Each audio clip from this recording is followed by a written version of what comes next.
Has anyone ever gone to a science fair before? I can imagine many of you have. Has anyone ever tried to organize one? I think at least a few of you have. Has anyone tried to organize one for 3,000 people in 2 months with no university support? Oh, well, I did. Do you know why? I'm gonna tell you a little secret about myself that no one really knows. I have a disease. Anytime I hear someone wants to do something, I volunteer myself, no matter who they are or what they want to do. I guess I'm just lucky I've never been surrounded with a bunch of criminals. I'd be in jail. When I first heard the idea from Kim, I told myself this is not going to happen. We were in the postdoctoral association meeting. I was looking around at my fellow postdocs, and no one seemed inclined to help with the event. I couldn't really blame them, though. I was in the same boat. The plan was crazy. These things takes months.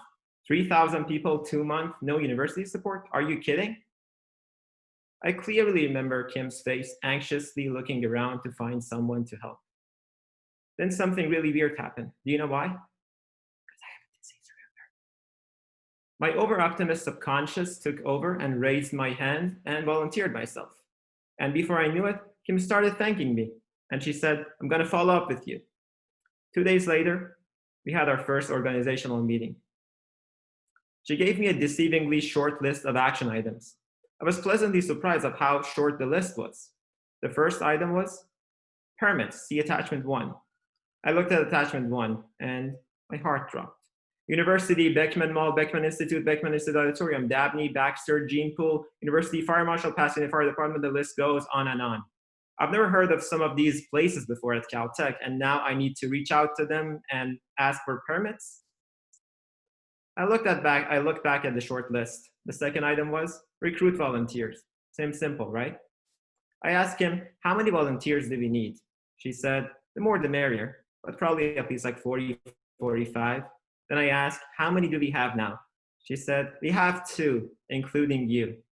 And then she leaned into me and whispered, the other one hasn't really come in yet. To be honest, I was like 10% happy because I thought she would realize it's not possible to do the event in such a short amount of time. She would admit defeat and postpone the event.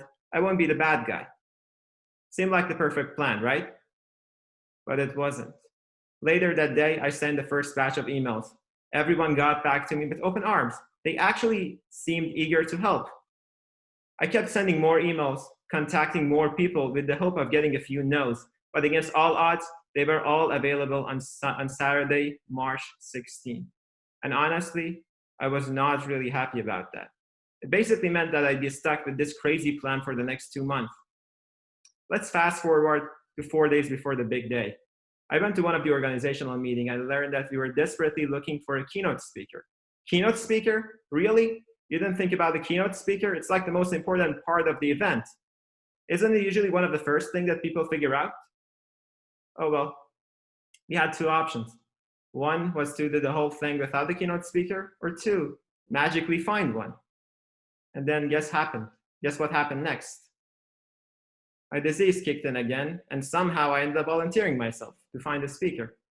I'm a bit back to the lab. I was beating myself up, and I was asking, what should I do? What should I do? And then I ran into my advisor who was supposed to be out of town until Sunday night. But I told myself there's no harm in trying.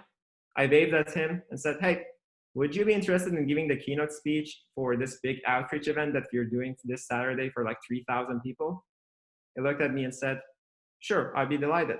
Apparently he decided to cancel his travel plan last minute and stayed in town.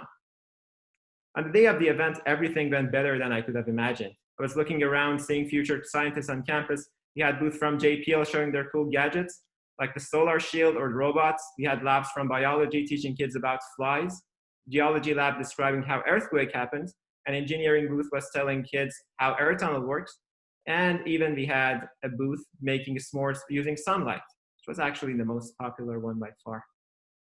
Seeing thousands of kids walking around excited, interacting with scientists and engineers, enjoying their time on campus, and hopefully forming a memory that being on campus can actually be fun made me really happy that I volunteered, that I have my disease. The event was a complete success to the point that the university reached out to us and asked us to revamp it and make it a part of the official institute outreach program. We went from 0 university support to the event being acquired by Caltech in less than a year, thanks to all the stars being aligned for 2 months. Thanks to everyone who kindly opened the door when we desperately knocked. Looking back at the whole experience and the fact that everything came together against all odds, I'm actually quite happy that I have my disease.